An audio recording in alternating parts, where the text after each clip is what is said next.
Hello guys, আজকে আমরা বানাবো হাইড্রোলিক বানানোর জন্য প্রথমে আমরা নিয়ে নিয়েছি সিরিঞ্জ এবং একটি পাইপ আর একটি জল। প্রথমে আমাদের জলটা বেরিয়ে যাচ্ছিল, লিক করছিল, তাই মুখটা সিল করে নিলাম।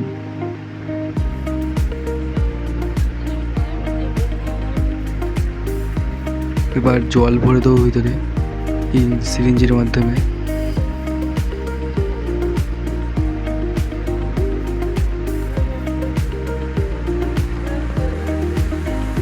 হয়ে গেছে জল ভরা। এবার এদিক দিয়ে পুশ করলে ওদিক দিয়ে উঠে আসবে হাইড্রোলিকের মতন। আমরা একটা মিনি হাইড্রোলিক বানিয়েছি। কিভাবে ওয়ার্ক করছে এবার আপনারাও এটা বাড়িতে ট্রাই করতে পারেন।